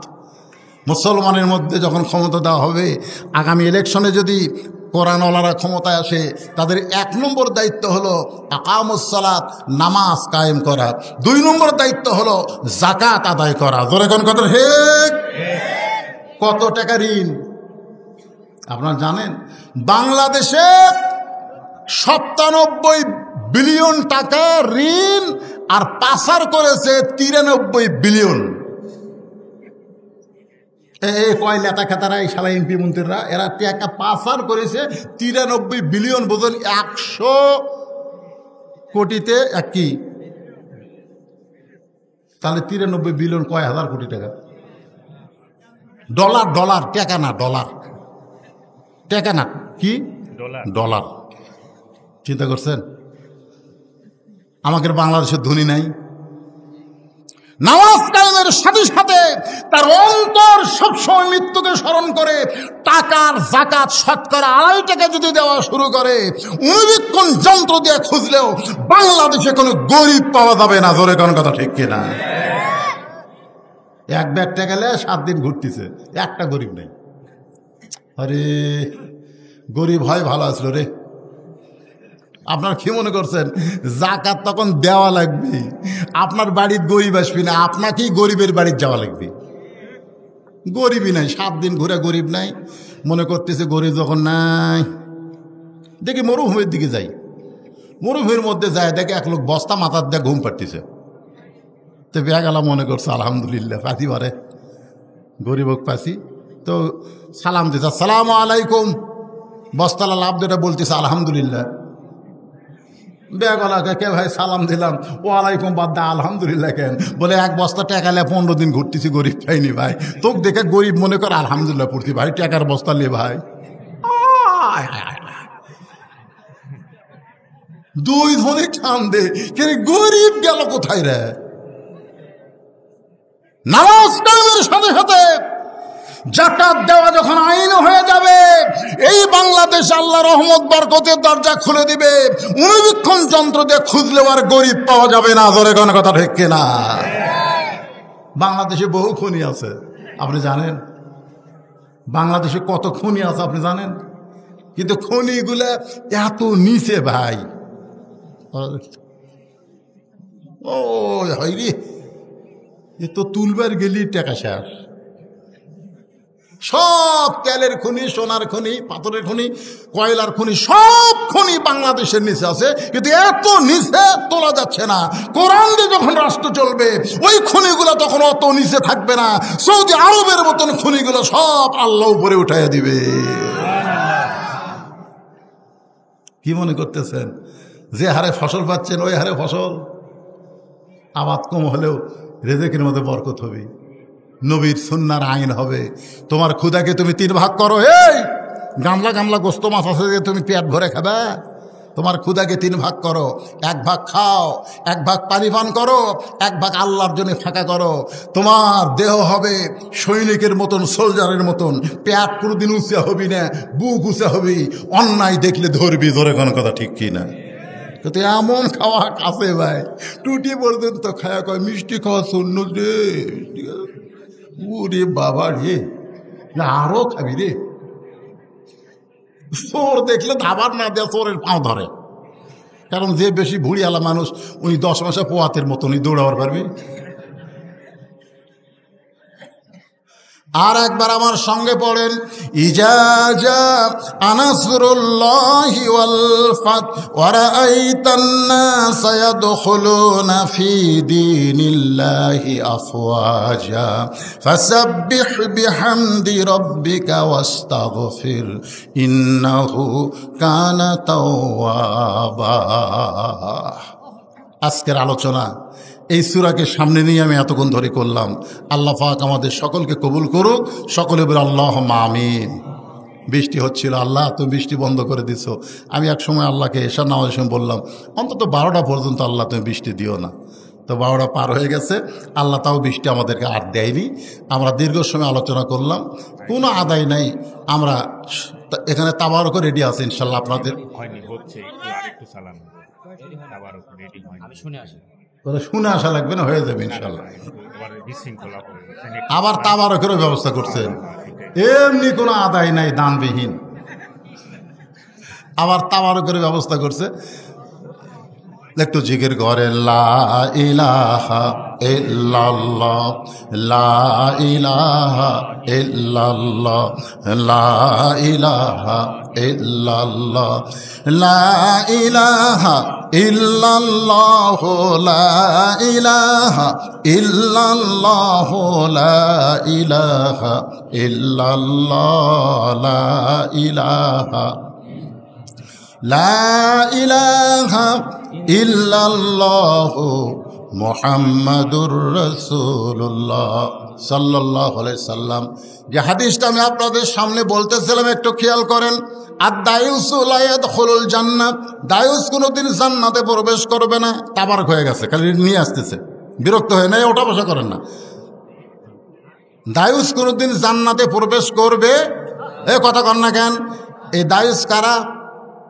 দায়ুস হল ওই সকল পুরুষ যাদের অধীনে নারীরা পর্দা করে না। এখন আমাদের মা বোনেরা পর্দা করলে আমাদের কি লাভ? এ লাভের উপরে একটা ওয়াজ আমি আপনাদেরকে শোনাই। আমাদের মা বোনেরা যদি পর্দা করে, আপনারা বলেন তো, মা বোনদের বিরুদ্ধে কোনো কথা বলবো না, কারণ দুনিয়াতে যত নবী এসেছেন সমস্ত নবীদের মা আছে না নাই? এত এখন আছে না নাই? শুধুমাত্র বাবা আদম আলাইহিস সালামের মা নাই, বাবাও নাই। কিন্তু ঈসা নবীর বাবা না থাকলেও মা আছে। আমাদের মায়ের পেট থেকে আল্লাহর ওলি দুনিয়াতে চলে আইছে। আল্লাহর ওলিরা নবীরা সব মায়ের পেট থেকে হয়েছে। সেই মাগুলো যদি ভালো থাকে, ভালো রাখার 1 নম্বর আইন হলো পর্দা। এই পর্দার ব্যবস্থা আপনারা করবেন। পর্দাকে বোঝানোর জন্য বলতেছি ভাই, আজকে যদি আপনাদের এলাকায় কেউ মাইকিং করে, শোনেন, কেউ মাইকিং করে যে আজকে একটা ছাগল তোমাদেরকে প্রদর্শনী হবে, তোমরা অমুক ফিল্ডে চলে আসো। আপনাদের এলাকায় সবচেয়ে বড় ফিল্ডের এলাকার নাম কি, যেখানে বড় ফিল্ড আছে? হ্যাঁ, হরিতলার ফিল্ডে তোমরা চলে আসো, একটা ছাগল প্রদর্শনী করা হবে। আপনারা বলেন তো, মানুষকে ছাগল দেখার জন্য হরিতলা যাবে? যেখানে যাবে, কেন যাবে না? কারণ রাস্তাঘাটে যেখানে সেখানে ছাগল পেঁয়া পেঁয়া করতেছে। ছাগল দেখার জন্য অত দূর যাওয়ার দরকার নাই। এই জন্যে কেউ ওই মাইকিং শুনে হাসবে ঠিকই, কেউ যাবে না। আর যদি মাইকিং করে হরিতলা ফিল্ডে একটা হরিণীকে দেখানো হবে, একটা হরিণী দেখানো হবে, হরিণ, আপনার বলেন তো মানুষ যাবে কি যাবে না? কেন যাবে? কারণ হরিণ জঙ্গলে থাকে, পর্দার মধ্যে থাকে। আজকে মা বোনের যদি পর্দার মধ্যে থাকে, ছেলেদের আকর্ষণ বেশি হবে, মহারণা নগদ দিবে, বাকি মহারণায় বিবাহ করবে না। আমি যখন সৌদি আরব থেকে তায়েফে যাচ্ছিলাম, তায়েফে যাওয়ার সময় যে গাড়ির ড্রাইভার, চেহারাটা এত সুন্দর, খালি টকটকা লাল, আমার সঙ্গে হাফিজ আব্দুর রশিদ ছিল। এক সময় কথা প্রসঙ্গে তাকে জিজ্ঞাসা করা হলো, ভাই এই যে আপনি মক্কা থেকে তায়েফে যাচ্ছেন, 200 রিয়াল ভাড়া নেবেন, আপনি এই যে ড্রাইভারি কতদিন হলে করতেছেন? ওই লোকটা বলল, হুজুর আমি আসলে ড্রাইভার না, আমি মক্কার একজন আমিরের ছেলে, আমি মক্কার একটা আমিরের ছেলে। আমির মানে কোটিপতি, ধনী মানুষের ছেলে।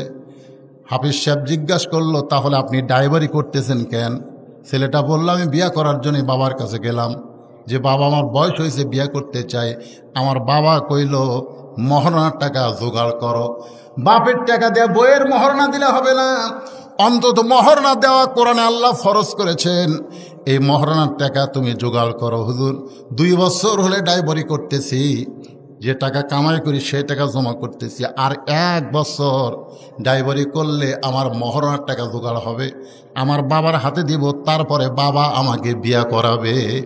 আমি আশ্চর্য হয়ে গেলাম। সৌদি আরবের একজন যুবক বিবাহ করতে গেলে সর্বপ্রথম যেই জিনিসটা খেয়াল করে তার নাম হলো মোহরানা। ধরে কান, তার নাম কি? আর আমাদের বাংলাদেশের ছেলেরা, বাপ অটো ভ্যান চলায় আর ছেলে রাস্তায় 30,000 টাকার মোবাইল নিয়ে ঘোরাফেরা করে। বাপ অটো ভ্যান চালায় আর ছেলে 30,000 টাকার মোবাইল নিয়ে, 4G মোবাইল, 5G মোবাইল নিয়ে ঘোরাফেরা করে। যদি জিজ্ঞাসা করা হয়, তোর বাপ ভ্যান চালায়, তোর এত মোশান কেন? ছেলে খালি মুচকে মুচকে হাসে আর কয়, হুজুর মোশান আমার হবে নাকি আপনার হবে? বলে, তোর মোশান হওয়ার কারণ কি? বলে, গত বছর এক মেয়ের বাপ আমার দাম 1.5 লাখ কষে, 1 বছর ধৈর্য ধারণ করার কারণে এই বছর আর এক মেয়ের বাপ আমার দাম 2 লাখ বলতেছে।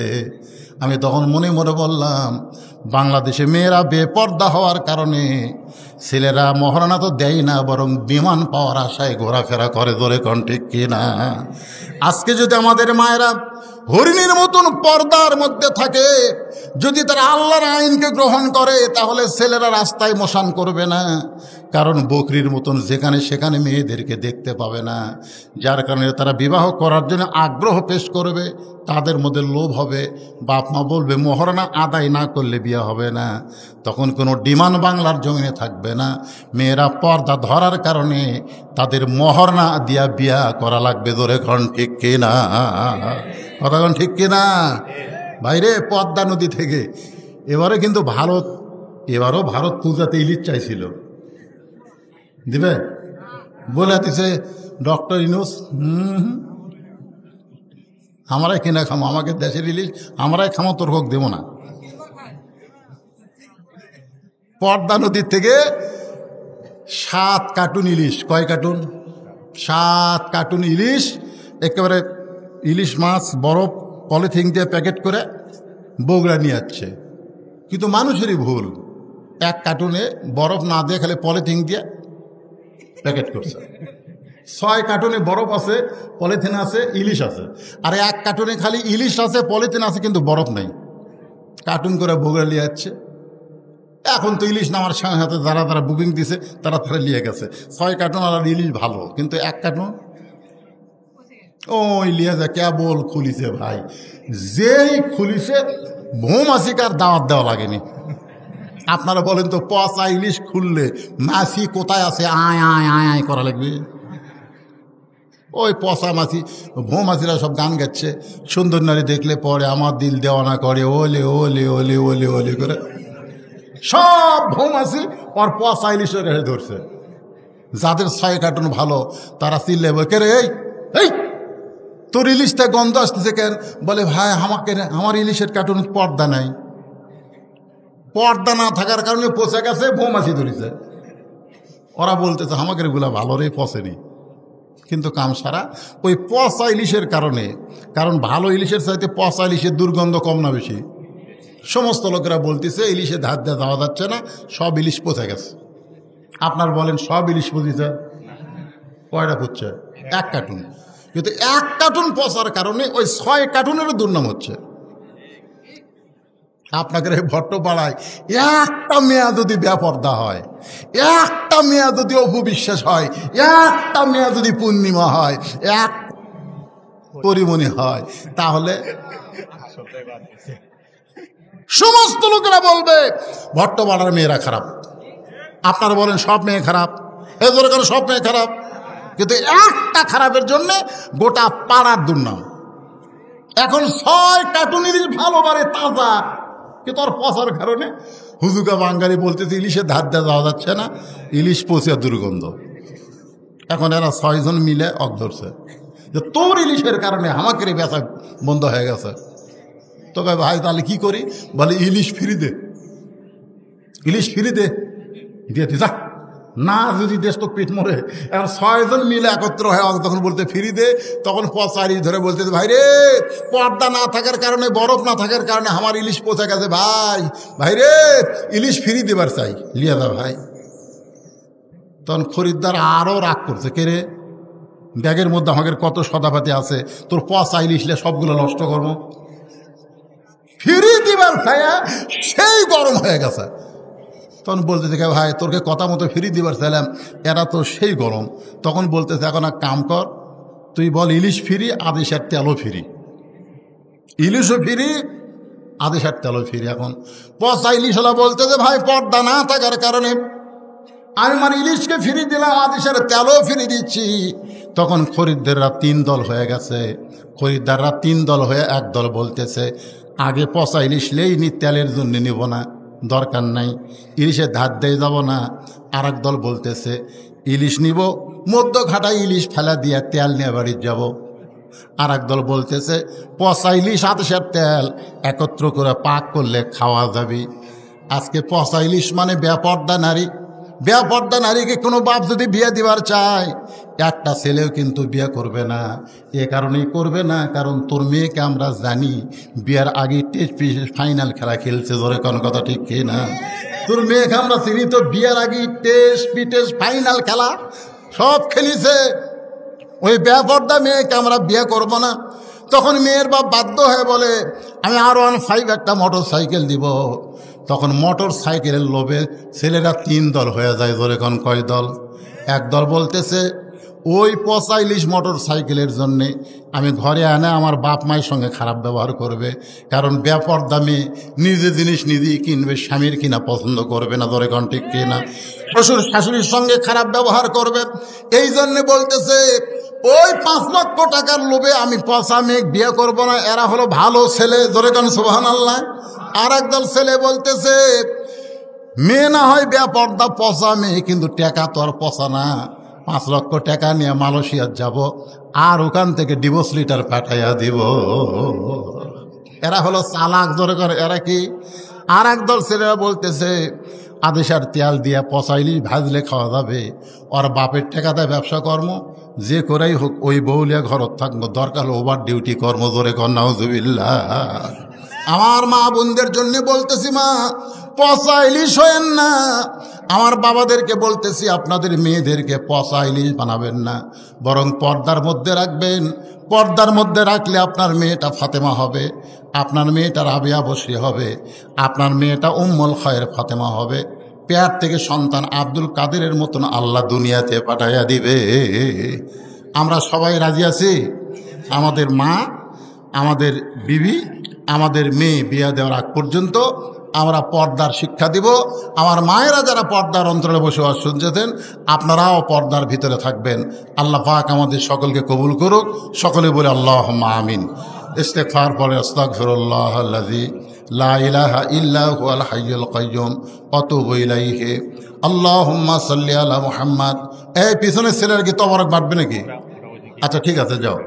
আল্লাহুম্মা সাল্লি আলা মুহাম্মাদ আল্লাহুম্মা বারিক। ওয়া শেষ করলে আর হয় না, আপনি কিছু বলবেন? না 10 মিনিট কয়ে তো অসুবিধা হবে না। এখন আপনার এইরকম দিনে দেরি করলে হবে। তাই আল্লাহ ধৈর্য ধারণ করেছে, আপনাদের প্রতি রহম করেছে, সময় দিয়েছে। এখন এমন ওয়াজ করে দেখেন 12টা 20 বাজতেছে, ফজর নামাজ পড়া লাগবে না? যে নামাজের উপরে এত ওয়াজ হলো, এখন ওয়াজ শুনবার যে সে নামাজ যদি নষ্ট হয়ে যায় বিশাল ক্ষতি হয়ে যাবে। এই জন্যে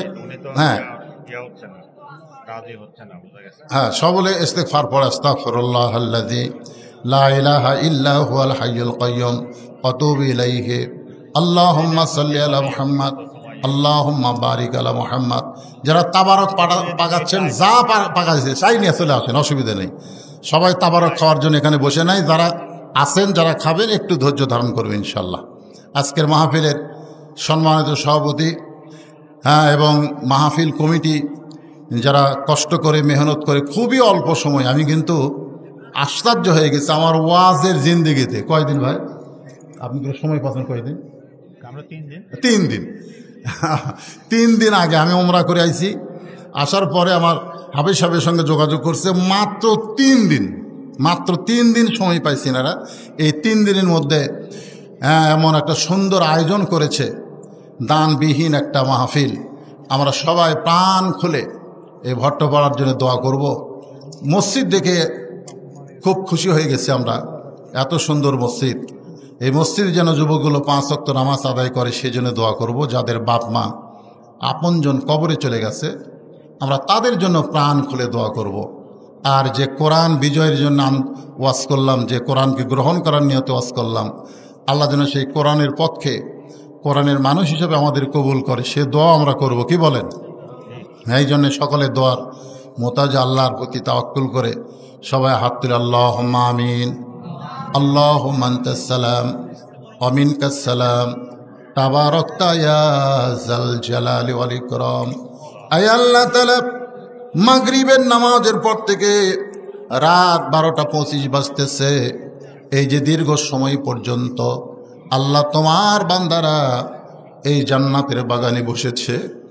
এক সময় তুমি বৃষ্টি দিলে, আল্লাহ তোমার ঘরের মধ্যে আলোচনা হলো, আবার বৃষ্টি বন্ধ হলো। আল্লাহ ভিজা জায়গায়, ভিজা চটের উপরে তোমার বান্দারা ঘন্টার পর ঘন্টা বসে আলোচনা শুনল। আল্লাহ মেহেরবানি করে আজকের মাহফিল আমাদের সকলের নাজাতের জন্যে, জান্নাতের জন্যে, আল্লাহ হেদাতের জন্যেই কবুল করে নাও। আল্লাহ এই মাহফিলের শুরু থেকে শেষ পর্যন্ত যত আলোচনা হয়েছে, আল্লাহ এর মধ্যে যদি ত্রুটি হয়, ভুল হয়, তুমি মাফ করে দিও। এর জাহাদিয়া মঞ্জুর করো। সোনার মদিনায় নবী পাকের রওজা মোবারকে আল্লাহ তুমি কবুল করে নাও। তামাম আম্বিয়াই কেরাম, আসহাবে কেরাম, তাবিনী কেরাম, তাবিনী কেরাম, তামাম পৃথিবীর মাটির নিচে যত মুমিন মুমিনা শুয়ে আছে, আল্লাহ সকলের আরো পরে হাদিয়া কবুল করো। হে আল্লাহ তাআলা, আমরা যারা হাত তুলেছি, আমাদের মধ্যে জনম দুঃখনী মা যাদের কবরে চলে গেছে, ছোট্ট একটা শব্দ হলো মা। এ নামের মধ্যে যে কি মধু, যাদের মা নাই তারা বুঝতেছে। আল্লাহ গো, যারা মা হারায় হাত তুলে তোমার দরবারে আমিন আমিন করে, মায়ের কবরকে জান্নাতের টুকরা কবুল করো। বাবার বাড়িঘর সবই আছে, দরদের বাবা যাদের অন্ধকার কবরে চলে গেছে, আল্লাহ মেহেরবানি করে বাবার কবরকে জান্নাতের টুকরা বানিয়ে দাও। সবাই বলেন রব্বির হামহুমা কামা রব্বায়ানি সগীরা।